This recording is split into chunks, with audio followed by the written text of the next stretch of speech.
Good morning, viewers. It's another blessed day.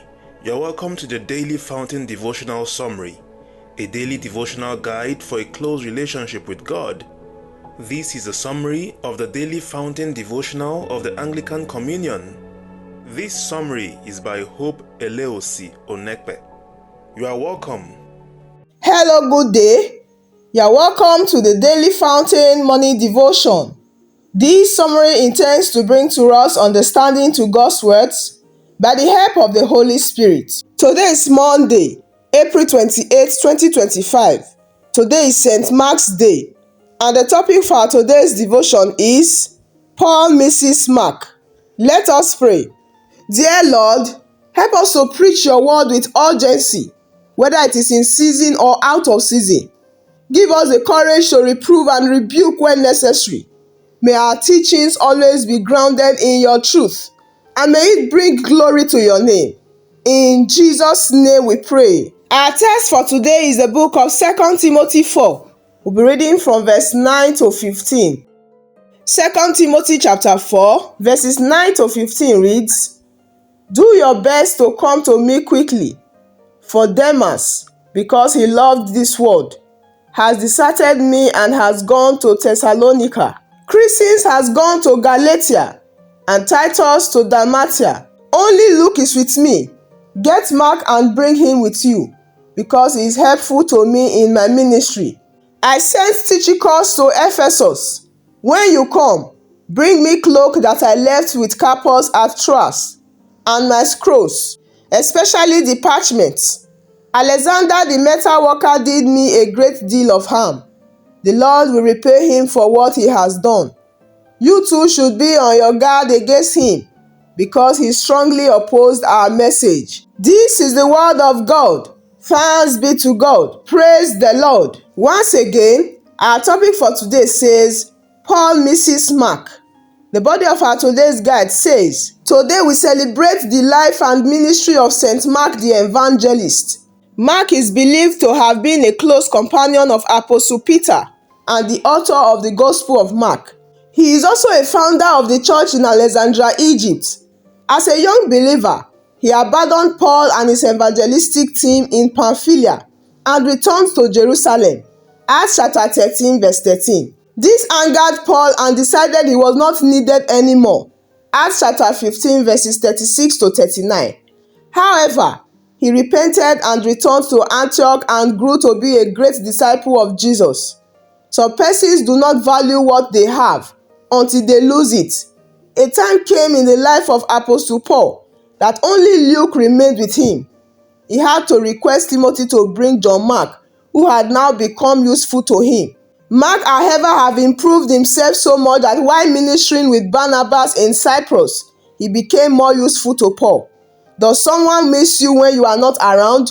How useful are you to the work of God? Does your pastor long for your return when you travel out of town? First, you need to improve your spiritual life and you will be useful to God and the brethren. Our prayer for today says, Help me, Lord, to be relevant and useful in people's lives and in your kingdom. In Jesus' name, amen. Praise the Lord. Our topic for today once more says, Paul misses Mark. In our passage for today, Paul cited the need for Timothy's help in his ministry.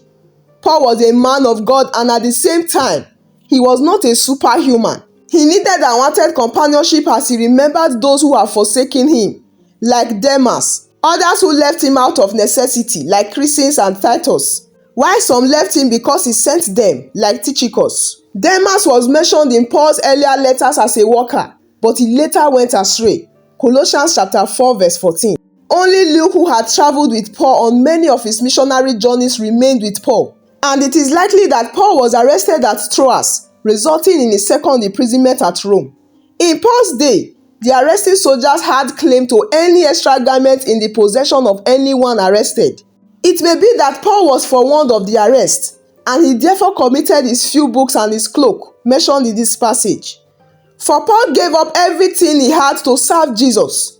That all he had at the end of his life was a cloak and a few books. Paul was almost completely forsaken by his friends. That he had no friend to obtain a cloak for him. He was an ordinary man with ordinary needs, and he did not care much of how he was dressed. He stayed a scholar to the end and wanted his books. Paul especially wanted the parchments, which were portions of the Old Testament. In 1 Timothy chapter 1 verse 20, Paul mentioned Alexander as someone whose faith had suffered shipwreck. And Paul warned Timothy about this same man. Paul simply wrote that Alexander did him much harm and would also oppose Timothy, so Timothy must beware of him. Now it would have been wrong of Timothy to respond to this by telling Paul that Alexander has always been nice to him and that he has his faults like everyone does. But we can be very sure that Timothy respected Paul's judgment and took his counsel to beware of Alexander. Perhaps Alexander was a traitor. He was an informer who betrayed Paul to the Roman government and was responsible for Paul's current imprisonment. The thought of Alexander greatly resisting their words meant that Alexander was a witness against Paul at his first defense.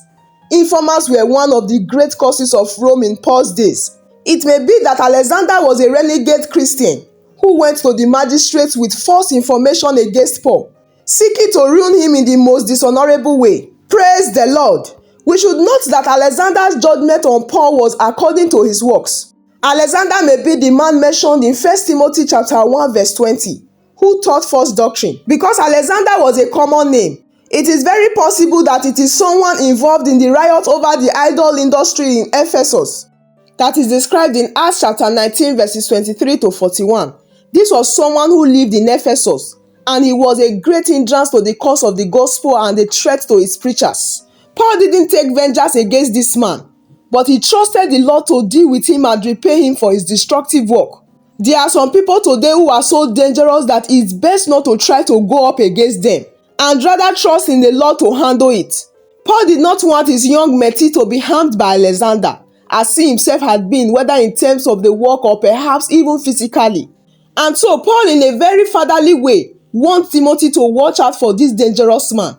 Timothy was able to serve Paul. This passage underscores the power of the gospel to sustain believers, even in difficult times, just as Paul, despite the challenges and betrayal Paul experienced. Today we are going to pray. Let's pray for the ability to preach the word faithfully, to be ready in season and out of season, and reprove, rebuke, and exhort with patience and teaching. We are going to pray for the ability to resist false teachings and to proclaim the truth of God's word. Right now, let's pray for the strength to fight the good fight, finish the race, and keep the faith. Pray for protection from false teachers and those who oppose the gospel. Right now, pray for encouragement to remain faithful, especially when facing difficult situations. Right now, we are going to pray for the protection of all believers, coupled with all that is happening in our society these days. Let's pray that God will continue to strengthen the faith of all believers. Lastly, let's pray for God's presence in our lives and for peace. In Jesus' name we pray. Let us pray. Heavenly Father, we pray that more and more we may be rooted, grounded, and immersed in the truth of the Word of God. Use us to encourage others to stand firm in their faith. Give us wisdom and courage to discern those that are compromising the truth of your word, and keep us from falling. This we ask. In Jesus' mighty name we have prayed. Amen. Praise the Lord. I believe you've been blessed. Thank you, viewers, for joining us on this channel today. We thank God for the success of our today's morning devotion. Please do well to join us tomorrow morning again for another episode of the Daily Fountain Devotion.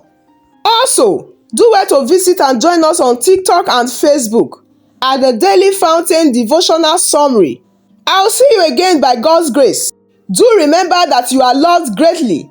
I wish you a blessed and fruitful day. Thank you for joining us today. If you have been blessed and would like to have more of this, consider liking and subscribing. Share with friends and family as well. Join us tomorrow again. God bless you.